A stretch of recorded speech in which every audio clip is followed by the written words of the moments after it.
So next we are going to see about the second unit. So in second unit we are going to see method overloading, constructor overloading, then inheritance, method overriding. So this covers the entire second unit. So method overloading and inheritance. The first topic is method overloading. So method overloading is nothing but, so in a class you'll be having multiple methods. So those multiple methods will have the same name but their parameters are different. So in a class you'll be having multiple methods, so their parameters will be different. So there are two types of overloading in Java. So one is overloading by changing the number of parameters, another one is overloading by changing the data type of the parameters. So these are the two types of overloading, method overloading in Java. So this program here, overloading by changing the number of parameters. So here the class name is method overloading. Here we have two methods of same name display. So here the parameters, only one parameter we are having. So here in the next method, that is display method, we are having two parameters, that is parameter A and parameter B. So here we have passed the parameters, the arguments to the function as 1, and to the next function, that is two values, we have passed 1 comma 4. So once we have passed the values, because the methods are declared as static, we doesn't want to create no object, we can access directly. So this printf statement will return the value as 1, and this system.out.println statement will print a plus b value, that is a and b values will be printed. So this is overloading by changing the number of parameters. Next method is overloading by changing the data type of the parameter. So here the same class name, method overloading, the function, there are two types of function, one is display, another one is also display. So here the parameter data type is, for the first display method the parameter data type is integer, and for the second display method the parameter data type is string. The same way we are passing the value to the function. The first display function gets the value integer value 1 and it prints the message as got integer data. In the second method we are passing the string value hello, so it display the message as got string object. So this is the second type, method overloading by changing the data type of the parameter. So next one is we are passing the object as a parameter. So object as a parameter, object as an argument we are going to pass is to establish the communication between two or more objects of same class as well as different class. So that is, the user can easily process a data of two same or different objects within a function. So this is passing object as a parameter in the function. So here we are having a class named as student. So here we are having a constructor with two parameters, one is name as a string and age as integer. Another class we have student printer. Here we are having a method print student detail with parameter as student object. So this method receives the student object as a parameter here. So here we are printing the student name and the student age. So this student class object is passed as a parameter to this function. So again we have a main class inside the main method, inside the class object as parameter example. So here we are creating the object for the student class, and then we are creating object for the student printer class, and then here we are passing the student class object to the method print student details via the student printer object printer. So this is the concept of object as parameter. So next is returning the object. So here in Java, a method can return any type of data, that is including class type that you create. For example, in a Java program, here we have a method called as increment by 10. So this method returns the object as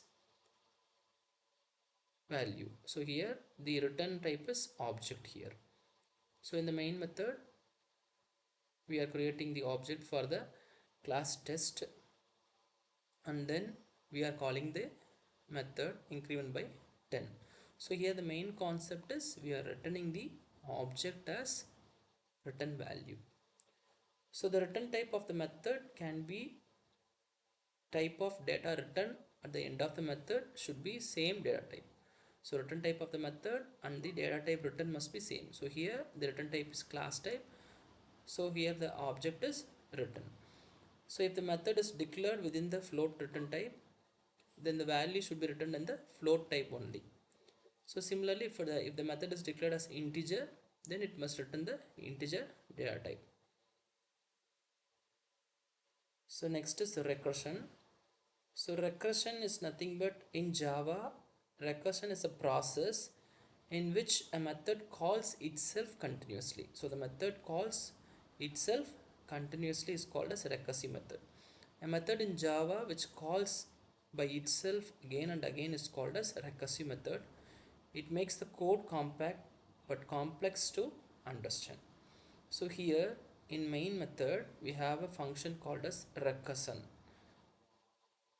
So here this recurse function, this is called as function calling. So once it is called, it will go here.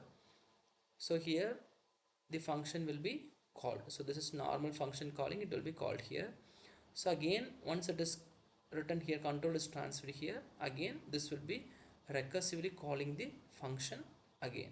So this type of calling is called as recursive function. So for example, here we are having factorial of a program, factorial program. So here the class name is recursive, recursion example 3. So here we are having a method, static method, factorial. So here the data type of the parameter is integer. So if n equal to 1, so for initially the factorial 1, it will return, factorial of 1 means it will return only 1, or else what we have to do, we have to multiply n into n minus 1 terms repeatedly. So this is the concept here. So here again we are calling the function again and again. So this is again recursive function. Once it is called here, what happen, again it returns and go back to the function calling. So likewise the function will be repeated. So it is an example for factorial function.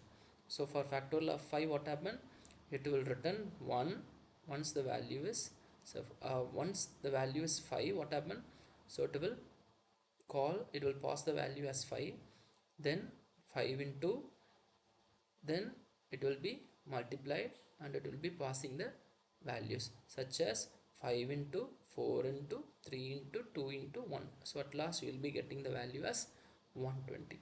So this is the recursive function. So next is access control. So the access control or visibility control, so the variables or the access modifiers in Java specifies the accessibility. So scope of a field, method, constructor or class, we can change the access level of the fields by applying the access modifiers or visibility controls. So there are there are different types of visibility controls in Java. First one is public, protected, friendly, private, and private protected are the different types of visibility control. So first one is public. So here if we, this is the public access specifier, we can declare the variable name as a public specifier, or an method also we can declare it as a public access specifier. So public is a keyword. So if it is declared as a public variable or a public access specifier, then so we can access inside the class, same class, or in subclass, or in other class, So other class of the same package, so other class of other package or subclass in other package. So public specifier, access specifier is widely used and specifier. Next is protected. So if it is declared as protected, what happen? The access level of the protected modifier is within the package. So within the package and outside the package through the child class. If you do not make the child class, it cannot be accessible from the outside package. So this is protected. So you can declare both variable and method name as a protected access specifier.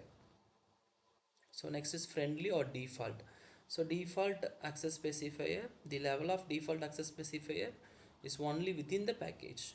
So within the package only it is possible. It cannot be accessed from outside the package. If you do not specify any access level, it is default. If you are not specifying any access level, then it is called as default access specifier. So next is private access specifier. So the access level of the private specifier is only within the class. It cannot be accessed from outside the classes.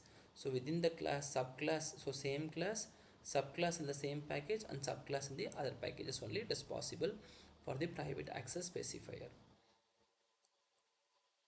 And next is static and final keywords. The static keyword, so it is concerned with memory management. So we can apply the static keyword to variables, methods, blocks and nested class. So static variable is used to refer common properties of all objects. For example, a company name of employee, college name of a student, etc. The static variable, it is used to get memory only once in the class area at a time of class loading. So the advantages of using the static keyword, what is the advantages? If you see, means it is make your program more memory efficient, that is it saves the memory. Okay, so the static keyword can be used in variables, methods, blocks and nested classes. So if you declare a variable as static, so here we can declare a variable as static, then it is called as static variable. So here we can see the example for static variable. So here string college is a static variable. So because we have declared the string with the keyword static, so this is static variable. So next is Java static method. So if we use static keyword before the method, then this method is called as static method. So this is static because we have the keyword static in front of the method change. Next is final keyword. So final keyword in Java is used to restrict the user. Once you define final, so it represents that it is a final and cannot be access limit. It has an access limit. So here the variables, class and methods can be of final. So if we have the final variable, what happen? So variable declared with final key. So if you make a variable as final, you cannot change the value of the variable. So it is as a constant. You can't change the variable which is declared as final. Next to final method. So if we make a method as final, you can't override it. So you can't override the method using final. So it will, when you are running this program, it will show us compile time error. So final class. So if you make the class as final, you can't inherit it or you cannot extend it. So this is about final class. So this final keyword can be applied to methods, class and variables. So next is constructor overloading. So constructor, we all know that it is a special member function which is used for invoking or initializing the object. So here it is an example. So here there are three constructor. This is a constructor with no argument or zero parameter constructor or default constructor. So these two are parameterized constructor. Here we have one parameter and here we have two parameters. So here there are three constructors which are overload. So constructor is having different parameters. So this is constructor overloading. So there are two types of constructor, default constructor or no argument constructor. So here we can see a class name is main.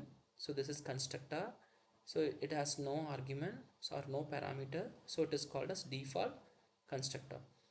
So once the memory, that is once the object is created, automatically this constructor will be called and you will be getting the output as constructor is called. Next is parameterized constructor. So if the constructor has the specified number of parameters, then that constructor is called as parameterized constructor. So here you can see the same class main. So here main is the constructor.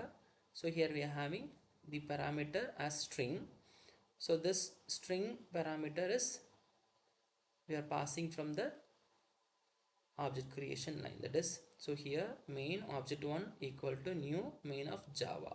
So this Java will be passed here and it will be printed as Java programming language.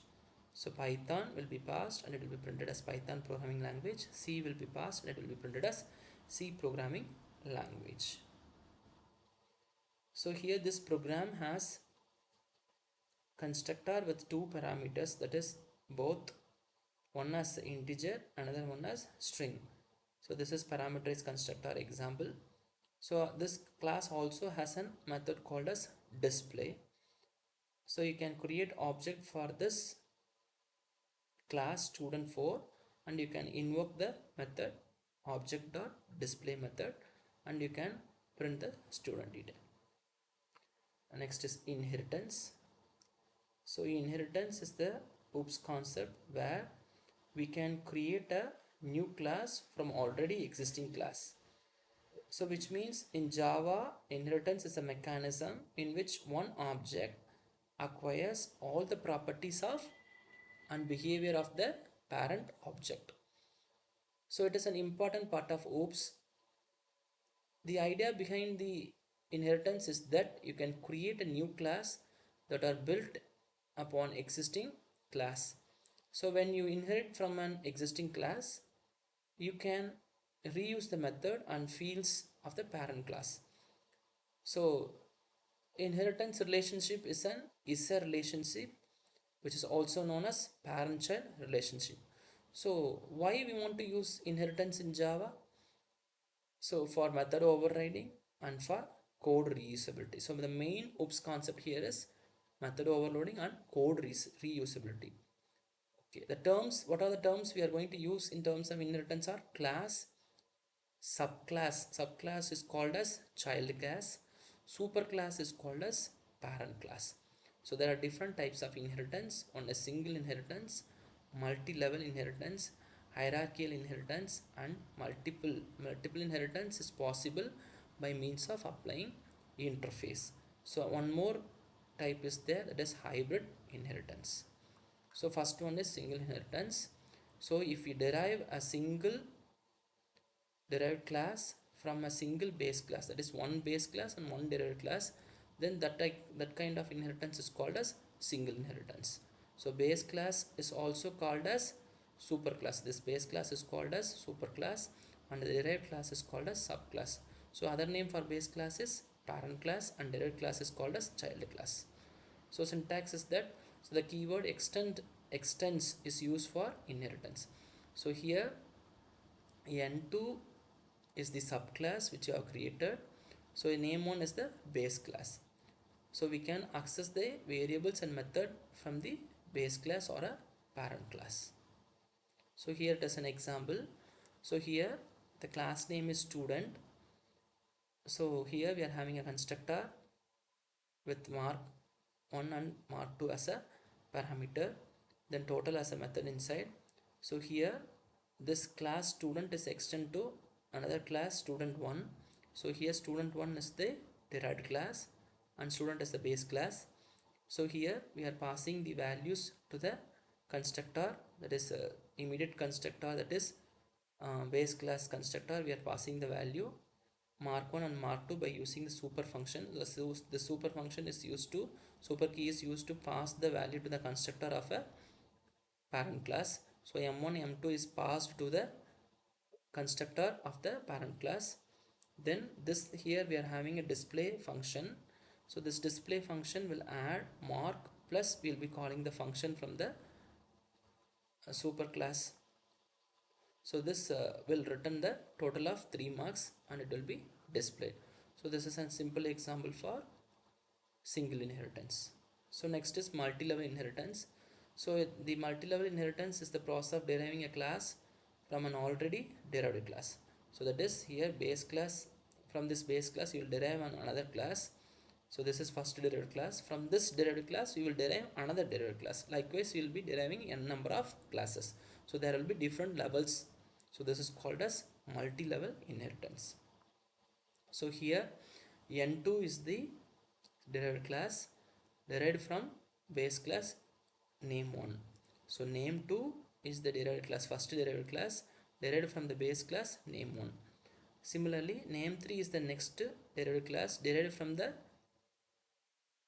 another derived class name 2. Similarly, name 4 is the derived class derived from the derived class name 3. Likewise, name n is a derived class derived from name n minus 1. So likewise, we'll be having the same program. So student is the class here, base class. The student class is extended to a derived class student 1. This student 1 class will be derived to the another derived class student 2. So at last we will be passing the values as 4 subjects, and this subject, that is mark values, will be passed by using the super keyword, and you can display the results, that is sum of the marks. Next is hierarchical inheritance. So in hierarchical inheritance, so many derived classes are derived from one common base class. So in hierarchical inheritance is the process of deriving more than one derived class from only one base class. So one class, base class will be only one. From this base class, many class will be derived. So this derived class is called as child class and base class is called as parent class. So here the syntax, if you see, means so class, so name 2 is the derived class and name 1 is the base class. In all the cases the base class will be same. So this is the derived class. So in derived classes are name 2, name 3, name 4 and name n. For all this thing the base class is name 1 only. So here the same example. So student is the parent class. This student class is derived to student 1, student 2 and student 1 and 2. So the name, the same base class is there. So same operation is performed. So we are passing the values of the marks and we are adding the marks and it is displayed. So next is method overriding. So here method overriding is the concept where the methods will have the same name and same parameters, but their presence will be different. So the function will be present in same parent class, the same method will be present, and also in child class the same method will be present. So if a subclass has the same method as declared in the parent class, it is known as method overriding. Okay, so what is the use of method overriding? So method overriding is used to provide the specific implementation of a method which is already provided by the superclass. So method overriding is used for implementing runtime polymorphism. So what are the rules of runtime? What are the rules of method overriding? So the method must have the same name as in parent class. So here the parent class is vehicle. The name of the method is run. So the parent class run name and the child class bike2 is the child class. The child class run name must be same. Next, the method must have the same parameters as in parent class. So if here we don't have parameters, if you have the parameters, both the parameters must be same. So that what I said, that the name of the function and the parameter must be same name, same argument. So that is called as method overriding. So it must be extended, so it must have an inheritance concept also. So if you do like this, what happen? So the base class method will be overridden by the base class method will be overridden by the subclass. So this bike is running safely, this value will be overridden by vehicle is running. So at last the output is bike is running safely. So this method will be override by the this method, that is the parent class method will be override by the child class method. So for example, you may have the bank as a base class and different banks as the subclass. So SBI, ICICI, Axis. So here the rate of interest is a method for all the classes. So it is an example for method overriding. Thank you.